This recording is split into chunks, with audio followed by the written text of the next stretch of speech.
முருகன் அருளால் முடியாதது ஒன்றுமில்லை. இன்றைக்கி செவ்வாய்க்கிழமை முருகனோட அருளால் நமக்கு என்ன மெசேஜ் கொடுக்குறாருன்னு பார்க்கலாம். இந்த மெசேஜ் பார்க்குறவங்க கமெண்ட் செக்ஷனில் ஓம் முருகான் டைப் பண்ணுங்கள். நீங்கள் ஒரு உண்மையான அன்புக்காக ஏங்கிட்டு இருக்கீங்க. அந்த உண்மையான அன்புக்காக நீங்கள் எதிர்பார்க்குறப்போ உங்களோட மனசுக்குள்ளே வேற எந்த எதிர்பார்ப்புமே அவங்கக்கிட்ட இருக்காது. அதே மாதிரி அந்த அன்பு இந்த நேரத்தில் உங்களுக்கு கிடைக்காம போகுதுன்னு சில வருத்தங்கள் உங்களுக்கு இருக்குது.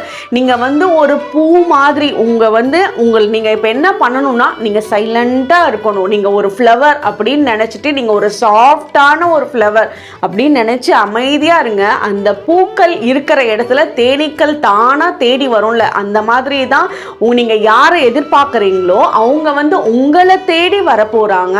அதே மாதிரி உண்மையான அன்பு எந்த இடத்துல இருக்கோ அவங்க முருகனை தேடி போகணும்னு அவசியமே இல்லை. முருகனே உங்களை தேடி உங்களோட உள்ளத்துல அவர் குடியிருப்பாரு. அதனால முருகனோட அருள் கூடயே தான் நீங்க இருக்கீங்க.